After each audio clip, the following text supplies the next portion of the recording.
여러분 반가워요. 저는 50대 초반 여성으로서 고시원을 운영하고 있는 사람입니다. 고시원을 차린 지는 5년이 넘었고요. 남편과 같이 회사에 다니다가 둘 다 퇴직하고 차린 게 이 고시원이랍니다. 처음에는 몰랐는데 집에서만 보던 남편과 제가 하루 왼종일 붙어 있다 보니 아주 서로 으르렁대고 나중에는 얼굴만 봐도 징글징글하더라고요. 저희는 각자 맡은 역할이 있었어요. 남편은 재무관리와 고시원 건물관리식으로 관리를 해왔고, 저는 아줌마다 보니까 사람들 관리하고 밥이랑 청소 등을 관리했었죠.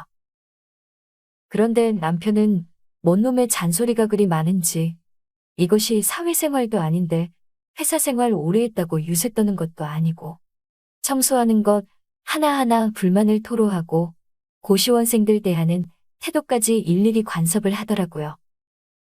제가 사람 상대하는 것 처음도 아니고 잘하고 있다고 생각하는데 너무 그러니까 같이 일 못하겠다고 했습니다.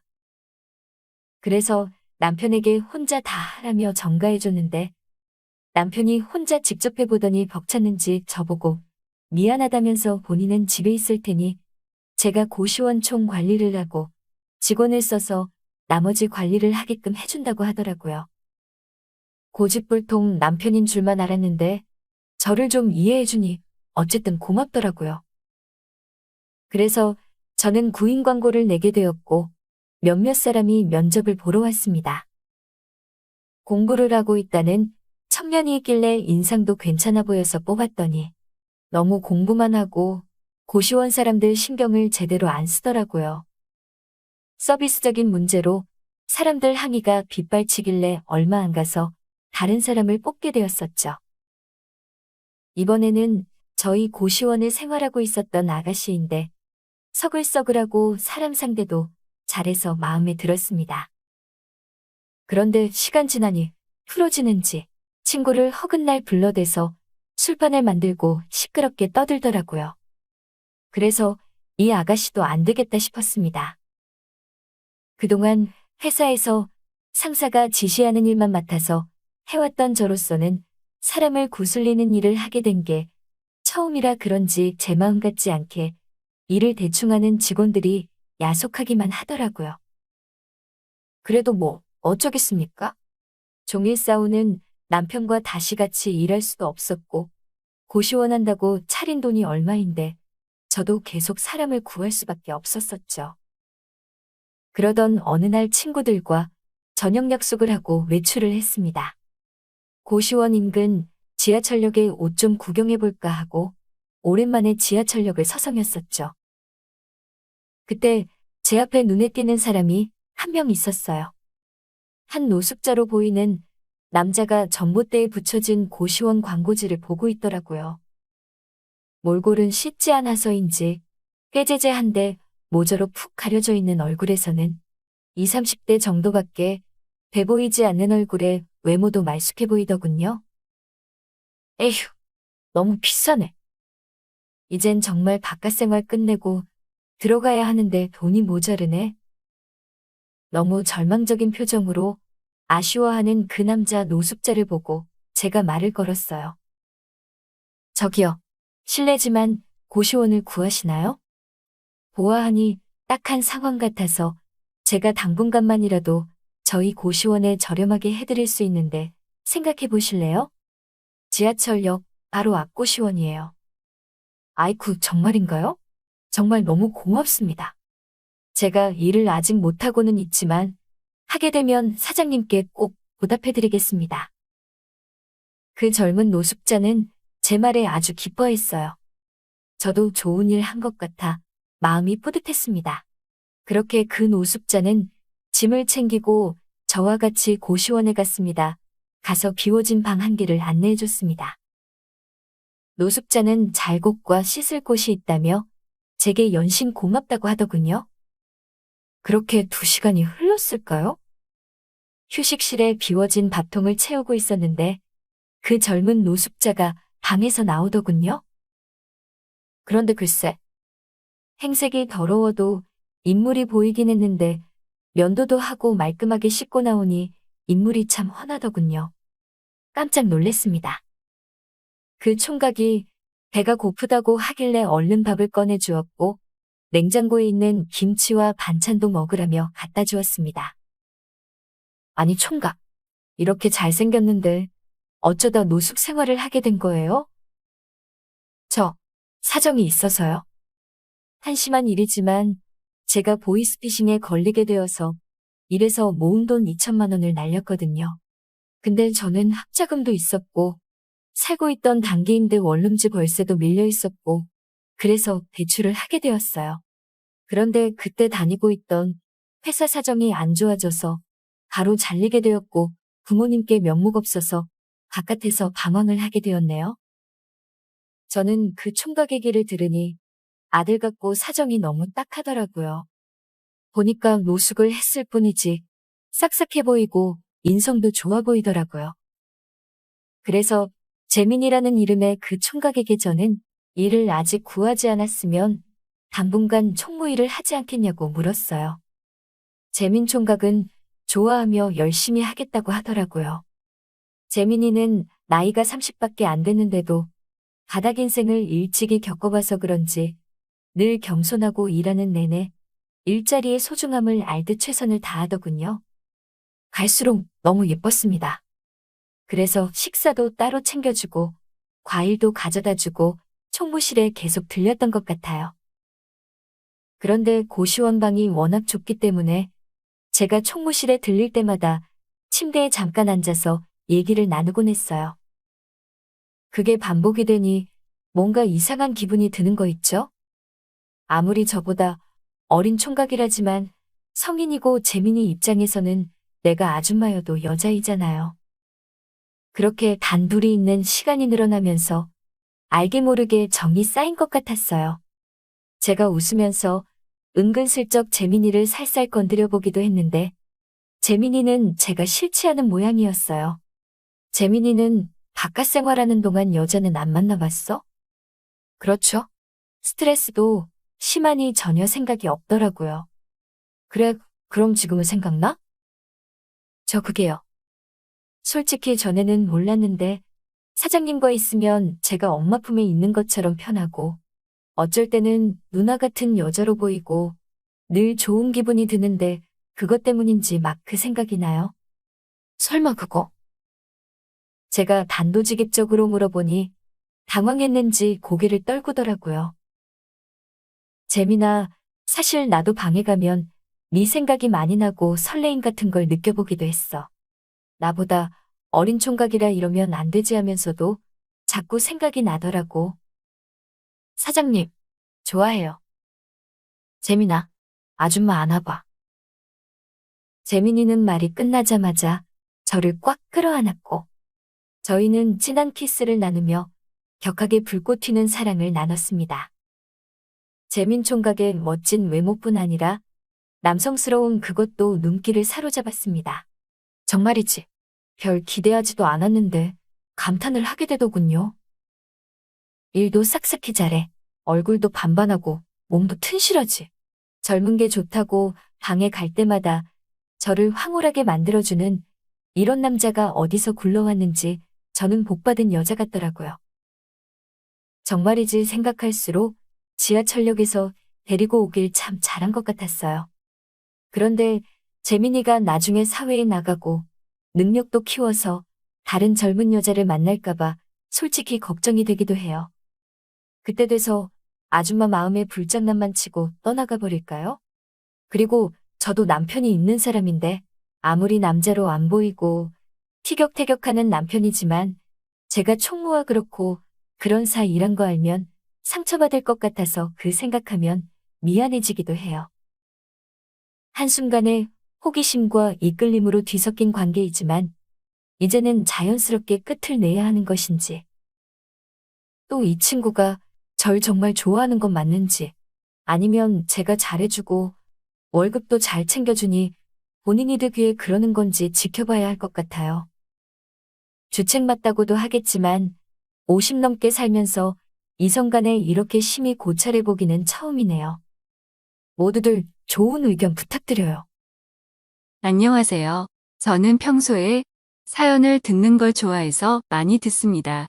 세상에는 정말 이상한 사람들이 많더군요. 이야기가 좀 과장된 것처럼 보이는 이야기도 많지만 한 가지 확실한 것은 세상에는 정말 미친 사람들이 많다는 겁니다. 말도 안 되는 일도 많이 일어나는 것 같고요. 제가 겪은 이야기도 해보고 싶어서 이렇게 사연을 보냅니다. 이 이야기는 정말 과장되지 않은 이야기입니다. 오히려 생략된 게 많겠죠. 글 쓰는 재주가 없지만 잘 좀 다듬어 주시기를 바랍니다. 아무튼 저는 농사일을 하고 있습니다. 정확한 지역은 말씀드릴 수 없지만 전라도 지역 쪽에서 커다란 하우스를 지어놓고 딸기 농장을 하고 있습니다. 딸기 농사는 수익이 짭짤합니다. 대신에 초기에 투자 비용이 많이 드니까 딸기 농사할 생각 있으신 분들은 돈을 많이 모아서 하시기를 추천드립니다. 요즘에는 킹스베리라고 해서 커다란 딸기가 잘 팔리는데 이게 돈이 엄청나게 듭니다. 기회가 되시면 한번 잡숴보세요. 아무튼 이 이야기는 제가 딸기 농장을 하고 제법 익숙해졌을 때 있었던 일입니다. 당시에 딸기 수확철이 다가오니 쉴 새 없이 바빠지기 시작하더군요. 수확철이 다가오면 하루에 15시간씩 일을 해도 시간이 모자라고 주변 사람들한테 도움을 받아야만 간신히 수확을 정상적으로 할 수 있는 수준입니다. 시기 안에 다 수확을 못하면 신선도가 확연히 떨어지면서 가격이 많이 낮아집니다. 그래서 가장 비싼 값을 받을 수 있을 때 얼른 수확해서 내다 팔아야 합니다. 저는 주로 경매를 통해서 판매를 하거든요. 경매에서는 또 신선도를 엄청나게 따집니다. 그래서 오늘도 빠른 손놀림으로 딸기를 수확하고 있었는데 갑자기 우리 딸기 농장 안으로 어떤 아줌마 한 명이 불쑥 들어오는 겁니다. 이곳에 사는 아줌마 같지는 않고 한껏 꾸민 것처럼 보이는 도시 아줌마 같은 모습인데 선글라스를 쓰고 있더군요. 그 아줌마는 제게 다가오더니 딸기 조금만 팔 수 있냐고 물어보더라고요. 말을 하면서도 주변을 두리번거리며 마치 누군가 자기를 알아볼까 무섭다는 모습으로 딸기를 조금만 팔 수 있냐고 묻는 겁니다. 그래서 어느 정도 살 거냐고 물어보니 지금 가진 게 1,000원밖에 없는데 1,000원어치 살 수 있냐고 하길래 정신이 있는 사람인지 없는 사람인지 세상에 1,000원어치 딸기를 사려고 농장까지 오는 사람이 어디 있냐며 바빠 죽겠는데 지금 장난하는 거냐고 화를 냈습니다. 여기는 딸기 농장이니 소매로 나온 것보다 싸게 살 수 있는 거 아니냐고 말하길래 그렇긴 하지만 1,000원어치는 안 판다고 말했습니다. 그러자 그 아줌마는 그러냐며 아쉬운 발걸음을 떼며 딸기 농장에서 나갔습니다. 안 그래도 일손이 부족해서 예민한 상황인데 저런 이상한 말을 들으니까 기분이 안 좋더라고요.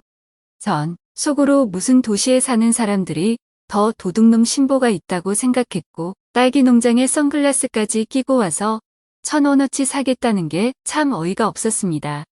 세상 물정을 저렇게도 모르는지 혀를 끌끌 차며 다시 딸기 따는 일을 시작하고 있었는데 핸드폰 알림음이 울려서 문 앞쪽으로 택배가 왔다는 문자를 보고 나가보니까 택배 상자가 하나 놓여 있었습니다. 그런데 아까 선글라스를 끼고 있던 그 아줌마가 집에 안 갔는지 딸기 농장 밖에서 쭈그리고 앉아 있는 겁니다. 마치 모든 걸 체념한 듯 햇빛을 피해 그늘에 앉아 있길래 전 아직 안 가고 거기서 뭐 하냐고 말하니까 기다릴 사람이 있다고 하더군요.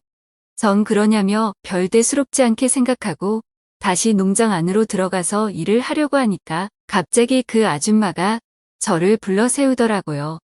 또 무슨 헛소리를 할까 싶어서 그냥 무시하고 안 가고 싶었지만 대뜸 일할 사람이 별로 없어 보이는데 사람은 안 구하냐고 물어보는 겁니다. 전 그래서 사람이 필요하기는 한데 그쪽이 여기서 일할 거면 생각도 하지 말라고 했습니다. 농사일이라는 게 보기에는 설렁설렁하는 것처럼 보여도 다 기술이 필요하고 근성이 필요한 일이라며 제가 잔소리를 좀 했죠. 그래도 그녀는 할 수만 있다면 지금부터라도 하고 싶다면서 가능하냐고 물어보더군요. 그래서 전 좀 전까지 누구 기다린다고 하지 않았냐고 하니까 오늘은 안 만나도 된다며 일단 일 시작하고 싶은데 일 시작하면 일당이 얼마냐고 묻더라고요. 일당 6만 원 드린다고 하니까 그녀가 고민을 하더라고요. 안 그래도 시간 없어 바빠 죽겠는데 빨리 할 건지 말 건지 대답하라고 했습니다. 그러자 그녀는 3만 원만 받을 테니 재워주고 밥도 달라고 하더군요. 저는 그 말을 듣고 또 어이가 없었지만 아까처럼 1,000원어치 딸기를 사겠다는 것보다는 들어줄 만해서 일단 알겠다고 했습니다. 이 여자도 무슨 사정이 있으니까 여기서 이러고 있는 게 아닐까 싶기도 했고 무엇보다 일손이 부족했으니까 제 입장에서도 그다지 나쁘지 않았습니다. 오늘 하루만이라도 괜찮다는 생각이 들어서 일단 알겠다고 옷부터 갈아입고 일을 시작하자고 말하니 아줌마는 고맙다며 저에게 인사를 했고 그렇게 바로 그 아줌마는 딸기 수확하는 일에 투입이 돼서 일을 시작했습니다. 그 아줌마는 제가 가르쳐준 대로 몇 바구니 좀 따나 싶었더니 갑자기 아줌마가 저에게 하루 종일 제대로 먹지 못해서 일이 손에 안 잡힌다며 딸기 한 바구니만 먹고 시작하면 안 되냐고 하길래 그럼 그러라며 딸기 한 바구니를 건넸고 그 아줌마는 정말 맛있게도 먹었습니다. 며칠 동안 굶은 사람처럼 딸기를 먹는데 옆에서 보고 있는 제가 다 입맛이 돋더라고요. 그래서 저도 옆에서 같이 한 바구니를 먹었습니다. 그렇게 한 바구니를 뚝딱 해치우더니 이제 살 것 같다며 다시 열심히 일을 하더라고요. 가끔 대학생들이 농촌 생활 경험한다고 10명씩 오곤 합니다. 근데 저 아줌마는 도대체 무슨 사연이길래 이 시골까지 와가지고 저러고 있는 걸까요? 그렇게 한참을 일하니 점심을 먹을 시간이었고 전 아줌마에게 점심을 차려줬습니다. 그랬더니 이 아줌마 점심도 정말 며칠 굶은 사람처럼 개걸스럽게 먹었습니다. 이렇게 개걸스러운 이미지였으면 애초에 선글라스를 쓰지 말든지 똥폼이라는 똥폼은 다 잡아놓고 이제 와서 저러나 싶었습니다. 전 그 모습을 보니 궁금한 게 많아서 도저히 안 될 것 같아 댁이 어디냐고 물으니까 서울에서 왔다고 하더군요. 그런데 여기까지 어쩐 일로 왔냐고 물으니 사실은 놀러 왔다가 길을 잃었다고 하는데 도저히 믿어지지가 않았습니다. 대한민국이 무슨 방글라데시 시골 변두리 마을도 아니고 어디서든 전화도 되고 경찰을 불러서라도 집에 가면 되는 거 아니겠습니까? 지금이 조선시대였으면 제가 이해해줄 수 있겠지만 이런 세상에 길을 잃었다고 집에 못 가는 건 말이 안 된다고 생각해서 저는 이 여자가 무언가 숨기는 게 있다고 확신했습니다. 그래서 살짝 떠보기 위해서 길을 잃었으면 같이 놀러온 일행에게 전화하면 되지 않냐고 물었습니다. 그러자 아줌마는 제 질문에 대답도 하지 않은 채 웃으며 허겁지겁 맛있게 밥을 먹기만 하군요. 여러모로 수상했지만 어차피 커다란 농장에서 뭐 훔쳐갈 것도 없을 것이고 일이나 하고 집으로 가겠지 싶어서 일이나 시켜야겠다고 생각했습니다. 사실 이 여자가 무슨 사정을 가지고 있는지 그다지 궁금하지도 않고 중요하지도 않거든요. 그렇게 점심을 먹고 우리는 다시 일을 시작했고 드디어 딸기 농장에서의 하루 일과가 끝이 났습니다. 오자마자 10시간을 넘게 일했는데도 생각보다 군소리 없이 끝까지 하더군요. 처음치고 이 아줌마 제법 일을 잘해서 그런지 그래도 저 혼자 할 때보다 수월하게 끝난 것 같았습니다.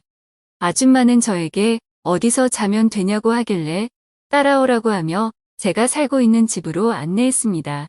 아줌마는 저를 따라오면서도 집에서 혼자 사냐고 물어보시더라고요. 저는 그렇다고 짧게 대답했습니다. 왜 지금까지 혼자 살고 있는지 저의 개인적인 이야기까지는 하고 싶지 않았거든요. 사실 아내는 저와 이혼도 하지 않은 채 집을 나갔습니다. 저는 시골에서만 자랐기 때문에 도시 여자랑 결혼하는 환상을 가지고 있었거든요. 살다 보니 어떻게 인연이 닿아서 도시에서 자란 여자와 결혼을 했고 아내와 함께 이곳 딸기 농장에서 일하며 살았습니다. 근데 도시에서 자란 제 아내는 1년도 여기서 못 견디고 바로 집을 나가버린 거예요. 아무런 연락도 없이 갑자기 사라진 아내를 행방불명으로 신고해놨지만 그 이후로도 아내를 찾을 수가 없었습니다. 아내는 어릴 때부터 고아로 자랐다며 심지어 연락할 가족조차도 없더군요. 사기 결혼을 당한 게 아닌가 생각했지만 시간이 지나고 나니 아내라는 존재도 서서히 잊혀지더라고요. 그 이후로 수소문을 통해 듣자 하니 아내는 다른 남자와 살림을 차렸다는 소문이 있었습니다. 그걸 본 사람도 있다고 해서 처음에는 아내를 찾아볼까 하고 백방으로 나섰지만 결혼한 서방도 버리고 집을 나간 여자인데 이렇게까지 찾을 이유가 없다고 생각해서 후에 그마저도 그만뒀습니다. 그게 벌써 20년 전 일입니다. 아내를 찾아도 다시 아내와 살기는 어렵고 그 많은 세월을 혼자 살다 보니 이렇게 혼자 사는 게 더 편하다는 생각도 들더군요. 당시에도 노총각딱지를 떼고 마지막에 결혼한 거였는데 결혼하고 나서 1년도 안 돼서 아내가 집을 나간 저는 그 이후로 노모를 모시며 딸기 농장을 일구어 나갔습니다.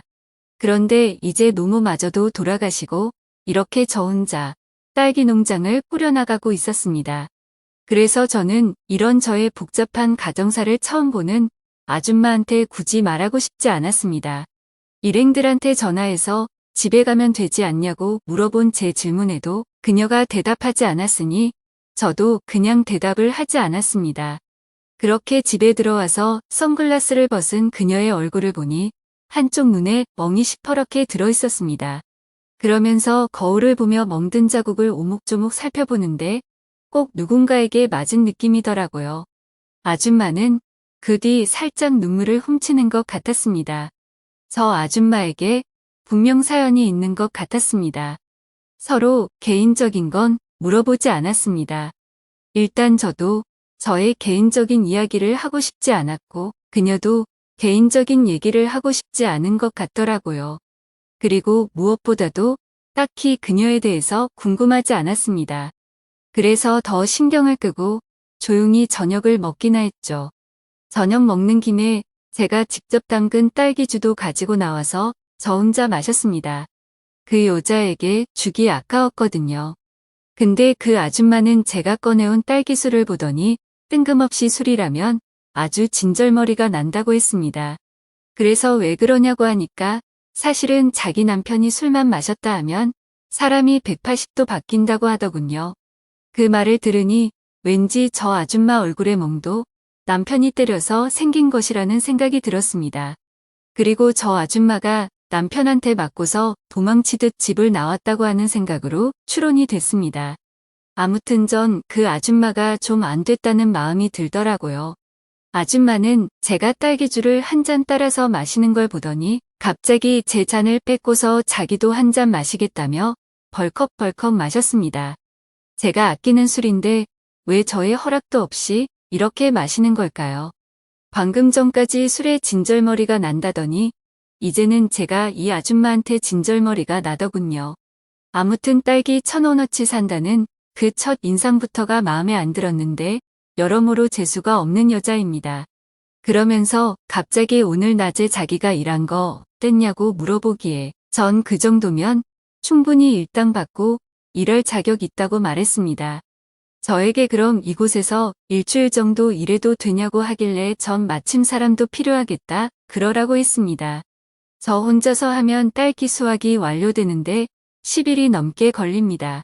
근데 이 사람까지 있으니 일주일이면 딱 쉬기도 좋다고 생각했거든요. 신선한 딸기를 더 비싸게 팔 수 있으니 이득이라고 생각했습니다.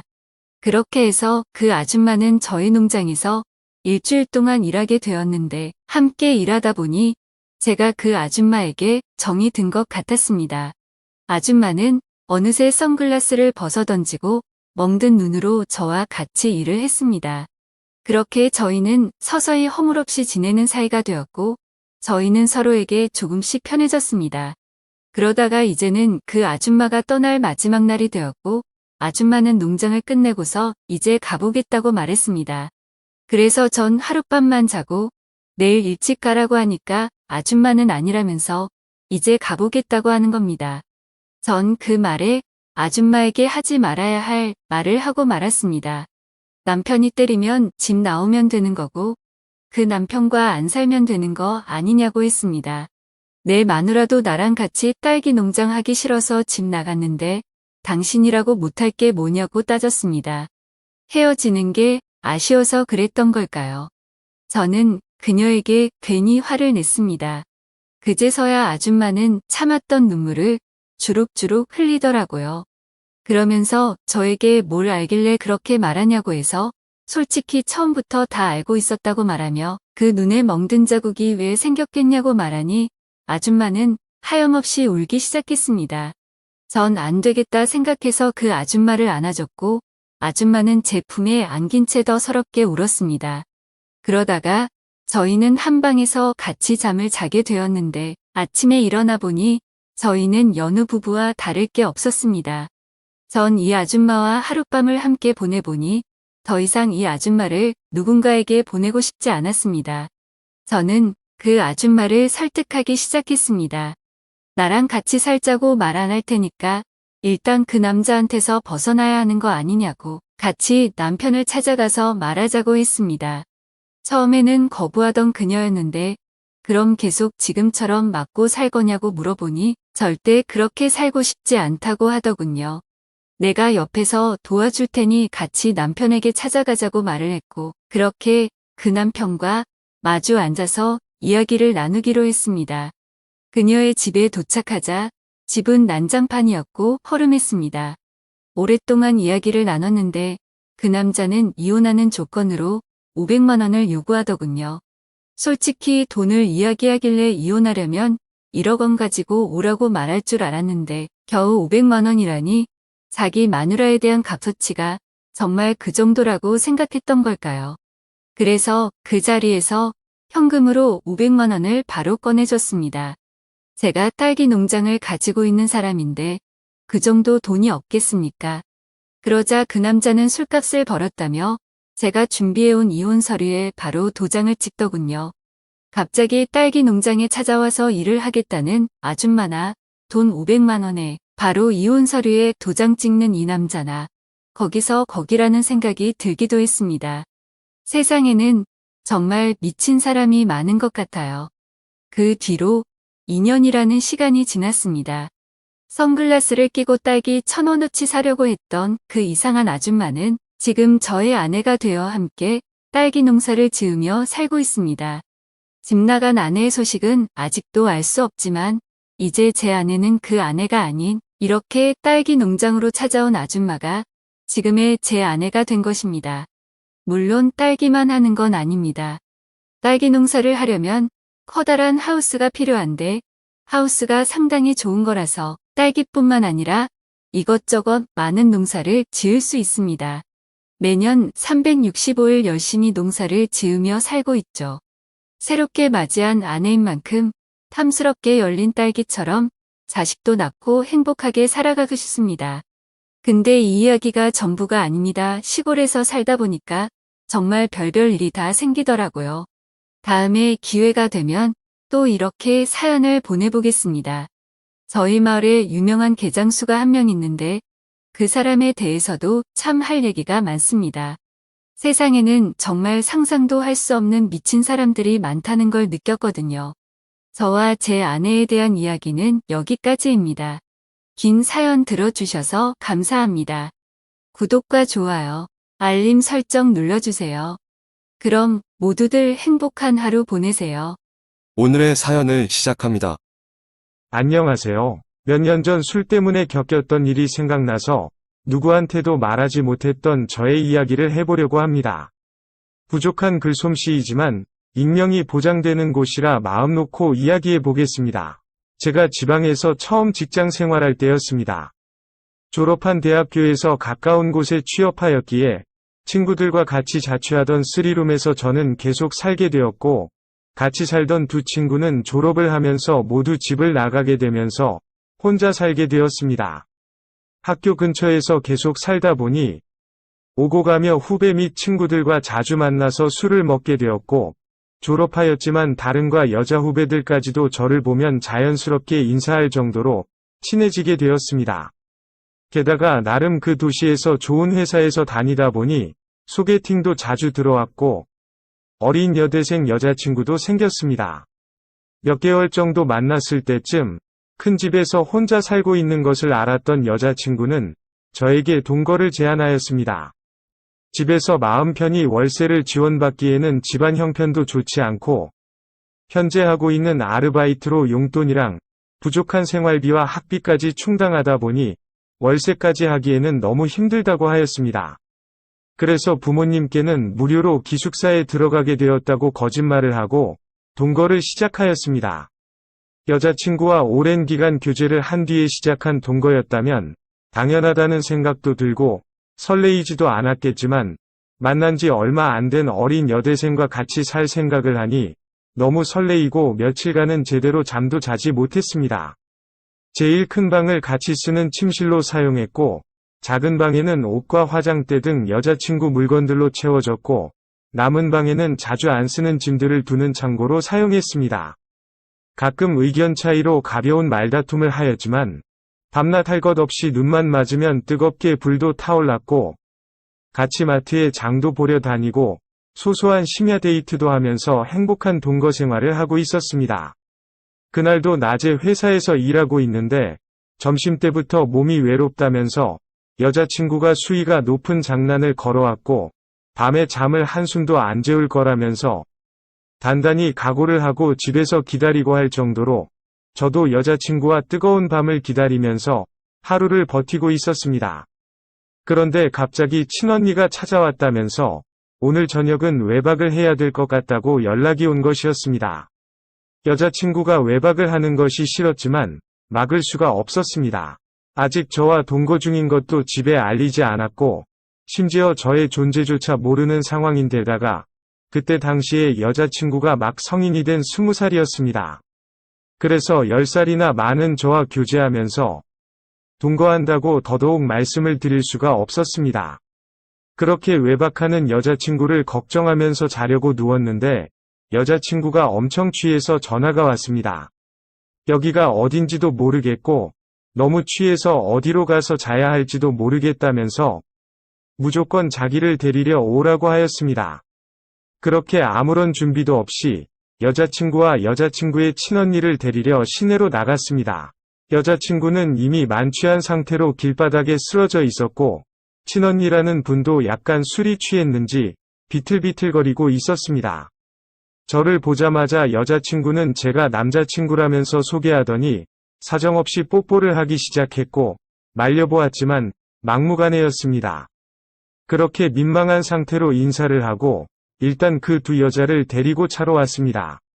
어디 호텔로 데려다줘야 하나 검색하고 있는데 여자친구가 이미 우리 사이를 다 말했으니 괜찮다고 하면서 집으로 가자고 하였습니다. 이미 친언니 앞에서 사정없이 뽀뽀 세례까지 받는 상태인데 뭐가 문제냐는 생각에 그냥 집으로 데리고 갔습니다. 집에 도착하니 여자친구는 술을 더 마시겠다면서 이것저것 배달을 더 시켰고 계속 제 옆에 앉아서 스킨십을 하는 여자친구 때문에 처음 보는 여자친구의 친언니와 함께 불편한 술자리가 시작되었습니다.